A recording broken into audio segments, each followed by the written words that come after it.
नमस्कार, स्वागत है आप सभी का न्यूज एक्सप्रेस में और मैं हूं आपके साथ शाफनी पटनायक। बिहार चुनाव के बाद नतीजे आने के बाद लालू प्रसाद यादव के परिवार में उथल पुथल मच चुका है। रोहिणी आचार्य ने एक बयान दिया कि वो राजनीति के साथ साथ अपने परिवार को भी छोड़ती है, जिसके बाद उनकी तरफ से एक के बाद एक बयान सामने आने लगे, जिसने पूरे बिहार में, बिहार की राजनीति में और लालू परिवार में तहलका मचा दिया। इसी पर चर्चा करेंगे, लेकिन उससे पहले रोहिणी आचार्य का वो बयान सुनिए। इजी थोड़ा शीशा आपका आपने एक बयान दिया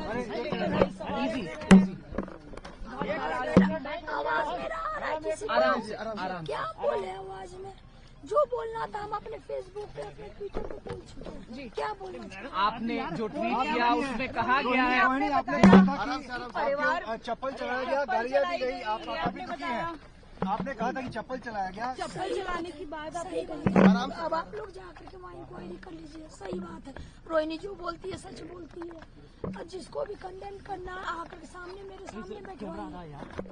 रोहिणी किस बात पर ये खफा हुए, क्या हुआ कुछ बताएं नहीं। आराम से रोहिणी जी चप्पल आराम से चलाया था, रोहिणी जी आप आराम से बात आप ये बात जाकर तेजस्वी यादव, आप ये बात जाकर के तेजस्वी यादव किसके शहर पे हुआ है उनसे जाके पूछिए, संजय यादव से पूछिए, रेचल यादव से पूछिए, कोई लड़के का क्या नाम था, रमेश से जाके पूछिए। आप जाइए वहाँ पे इनको हम बिल्कुल पूछेंगे और हम बिल्कुल पूछेंगे, लेकिन आपका मत क्या है? आपको गंदा भी कहा गया, आपने किडनी दी है, बहुत बड़ा योगदान आपका अपने परिवार के लिए लालू जी के लिए। रोहिणी जी अपने पिताजी से कुछ कहेंगे क्या, कोई मैसेज? नहीं, पिताजी मेरे साथ हमेशा, कल मेरे माता पिता भी रो रहे थे, मेरी बहन रो रही थी मेरे लिए। मुझे भगवान ने मुझे सौभाग्य दिया कि मुझे मेरे इस तरह के माता पिता मिले जो मेरा हर समय मेरा साथ दिए। मुझे बस इतना ही कहना है कि भगवान ना करे कि आप लोग के भी घर में कभी मेरे जैसी बहन बेटियां हो। जिस घर में भाई हो, भाई लोग का ही योगदान होना चाहिए। काहे सारा बलिदान बेटी लोग दी, और जब बेटी कुछ सवाल पूछे तो आप बोल दीजिएगा कि आप ससुराल में जाओ, तुम्हारा शादी हो गया है। आप बहुत ज्यादा रोई हैं, इसकी वजह से आपकी आवाज बैठ गई है। रोहिणी, आप बहुत ज्यादा रोई हैं। आपकी लालू जी से कोई बातचीत हुई इस बीच में? जैसा बर्ताव किया, चप्पल फेंकने मैंने सिर्फ अपने भाई को घर से निकाला है। मेरी बहनें, मेरी माता, मेरे पिता मेरे साथ हैं। लालू जी से कोई बातचीत हुई है इस बीच में आपकी? अगला कदम आपका क्या होगा? अगला जिसे हर दिन मेरी बात हो रही है, हर समय कैमरा का पीछा कर रही है। तो आप अब कब तक यहाँ दिल्ली में रहेंगे? अभी अभी हम अपने ससुराल बॉम्बे में रहेंगे 10 दिन। मेरी सास भी कल से रो रही है ये सब तमाशा देख करके। उनको मेरी चिंता हुई, इसलिए उन्होंने बुलाया कि मैं जा रही हूँ अपनी सास के पास। ठीक है मैम, ठीक है। आगे संजय, आप अगर ANI पर रोहिणी दीदी अगर आप बता पाए। रोहिणी आचार्य को सुन रहे थे आप, उनका दर्द उनकी आंसू बनकर बह रहे थे। लगातार वो यही आरोप लगा रही है, उनको चप्पलों से पीटा गया, उनको गाली दी गई, यहाँ तक कि ये भी कहा गया कि उनकी गंदी किडनी उन्होंने लालू प्रसाद यादव को दान में दी है। अब इसी के साथ ही पूरे बिहार में, बिहार की राजनीति में उथल पुथल मच चुका है। इस पर हम चर्चा करेंगे। वरिष्ठ पत्रकार पंकज प्रसून जी हमारे साथ जुड़े हुए। पंकज जी, क्या हो रहा है लालू परिवार में?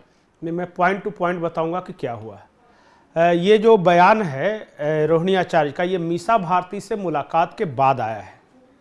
ये मीसा भारती से मुलाकात की उन्होंने, उसके बाद ये सारी बातें कही, जो मैं जहाँ तक सुन सका, चूँकि उनका गला बहुत रुंधा हुआ था और वो शायद बहुत लंबा रो रही थी, इस वजह से आवाज़ साफ नहीं आ रही थी, लेकिन उन्होंने कहा कि मेरे माँ बाप रो रहे थे। उन्होंने ये बात कही।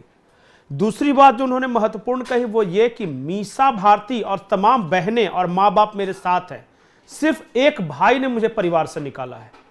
स्पेसिफिक उन्होंने कहा। चप्पल वाली बात पे रोहिणी आचार्य ने कहा कि वो चप्पल फेंकने वाला इसका छोटा भाई है, यानी तेजस्वी यादव। इनके ही बयान को मैं जहां तक सुन सका उन्होंने ये कहा।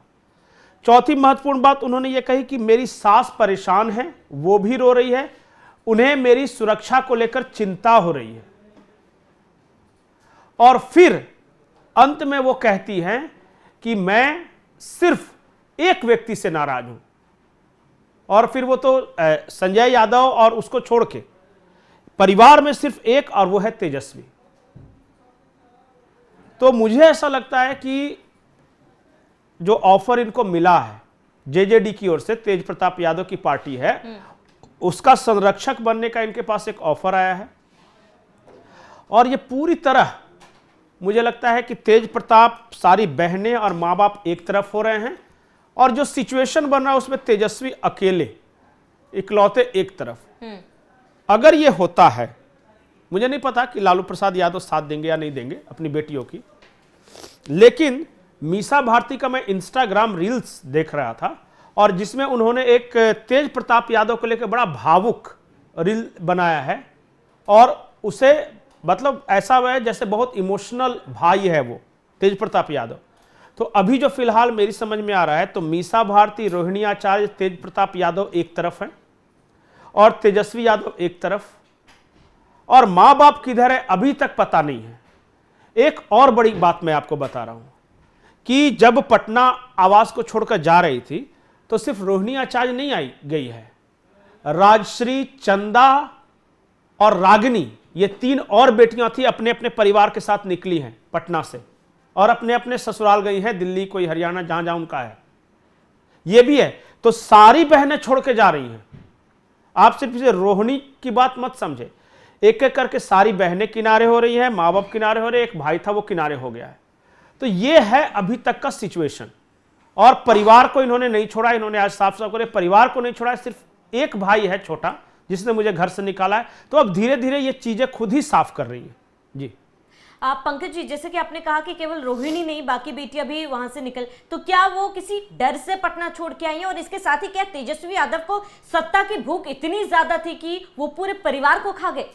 देखिए, मैं ये नहीं तेजस्वी यादव पे दोष नहीं देता, क्योंकि अंदर की बात क्या है किसी को नहीं पता। हो सकता है कि सारी बहनों को यह कहा गया हो कि तुम लोग जाओ अपने अपने ससुराल, मैके में तुम लोग क्या कर रही हो सकता है, मैं अंदाजा लगा रहा हूं। हो सकता है कि सारी बहनें लामबंद हो रही हों तेजस्वी यादव की तरफ। जो अंदाजा लग रहा है उससे तो यही दिखाई दे रहा है ना कि तेजस्वी यादव, उनकी पत्नी संजय और रमीज एक गुट में है और बाकी सारा परिवार एक तरफ। अभी तो फिलहाल यही दिख रहा है। अभी जो सिचुएशन है उसमें क्योंकि परिवार का मामला है, कल को जाके ये कब फिर से एक हो जाएंगे और फिर क्या पीछे की रणनीति है। हो सकता है कि पॉलिटिक्स है ना, हम जैसे आम लोग इमोशन में आकर ये अंदाजा लगा ले, लेकिन हो सकता है कि अंदर कुछ और चल रहा हो। तो इसलिए इस पर अभी बहुत ज़्यादा टिप्पणी नहीं की जा सकती। लेकिन मुझे लगता है कि जो एयरपोर्ट पे जो सुबह उन्होंने कहा था मीसा भारती से मुलाकात के पहले, जब वो एयरपोर्ट पे वो दिए, मुझे लगता है एक बार दर्शकों को वो भी सुनाना चाहिए, तो चीज़ें और ज़्यादा स्पष्ट होकर सामने आएंगी।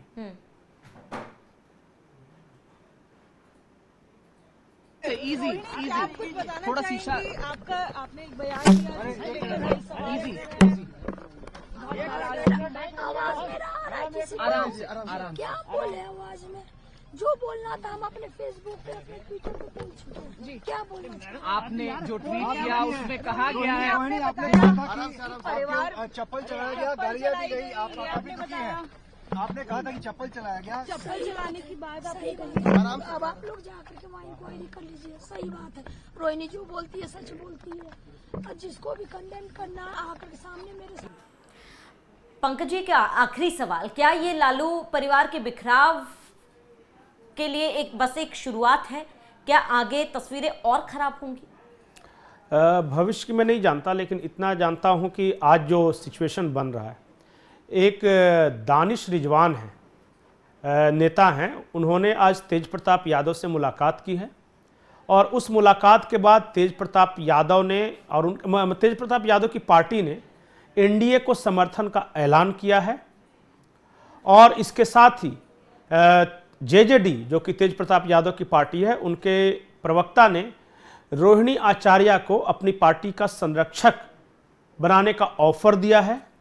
तो कोशिश ये है तेज प्रताप यादव की ओर से कि सारी बहनें जो कि वहाँ से नाराज होकर जा रही हैं वो इनके साथ रहे, ताकि बिहार की जनता को ये लग सके कि परिवार तो इधर ही है, वहाँ तो साजिश करता है जो कि एक उत्तर प्रदेश का है और एक हरियाणा के हैं, और तेजस्वी यादव उनके चक्कर में फंस चुके हैं बुरी तरह। तो इस तरह का एक छवि या ये इमेज प्रोजेक्ट करने की कोशिश है। मुझे नहीं पता, क्योंकि अंदर मैं हूं नहीं, तो मुझे नहीं पता कि ये रणनीति के तहत किया जा रहा है या चक्कर कुछ और है। अंदर खाने क्या चल रहा है वो तो सबसे बेहतर अगर कोई बता सकता था तो वो लालू यादव या राबड़ी देवी बता सकती थी, लेकिन पिछले 24 घंटों से राबड़ी देवी का कुछ पता नहीं। ये हम मान सकते हैं कि लालू यादव बीमार हैं, वो मीडिया के सामने नहीं आ सकते, लेकिन राबड़ी देवी को सामने आकर सारी चीज़ें स्पष्ट करनी चाहिए थी, क्योंकि जिस तरह की अफवाहें हैं कि लालू जी को हाउस अरेस्ट के लिया गया है, तो उन्हें मीडिया से बात नहीं करने दिया जा रहा है, तो राबड़ी देवी को भी मीडिया से बात नहीं करने को कहा गया है। तो ये कौन है जो लालू और राबड़ी को कहता होगा? कोई तो ऐसा होगा ना, और वो ताकतवर शख्स कौन है? तो अभी तेजस्वी, उनकी पत्नी संजय यादव और जो रमीज एक तरफ और बाकी का पूरा परिवार एक तरफ, फिलहाल सिचुएशन ऐसा ही दिख रहा है। बिल्कुल, अभी देखना महत्वपूर्ण होगा कि क्या इसके बाद लालू परिवार से कोई और आगे आकर इस पर सफाई देता है या फिर नहीं, या फिर तेजस्वी यादव का इस पर क्या रुख होता है, क्या बयान सामने आते हैं, ये भी देखना महत्वपूर्ण होगा। फिलहाल आप सभी का इस पूरे मामले पर क्या कहना है हमें कमेंट कर जरूर बताएं। सत्या बने रहिए न्यूज एक्सप्रेस के साथ। नहीं, मेरा कोई परिवार नहीं है। अब ये जाकर के आप संजय, रमीज, तेजस्वी यादव से पूछिए, मेरा कोई परिवार नहीं है। वही लोग निकाला है हमको परिवार से, क्योंकि रिस्पॉन्सिबिलिटी लेना नहीं है उनको। पूरा दुनिया बोल रहा है जो चाणक्य बनेगा, तो चाणक्य से आप सवाल पूछिएगा। जब कार्यकर्ता चाणक्य से सवाल कर रहा है, पूरा देश दुनिया सवाल कर रहा है कि पार्टी का ये ऐसा हाल क्यों हुआ। अब जब संजय, रमीज, इन लोग का नाम लीजिए तो आपको घर से निकाल दिया जाएगा, आपको बदनाम किया जाएगा, आपको गाली दिलवाया जाएगा, आपके ऊपर चप्पल उठा करके मारा जाएगा।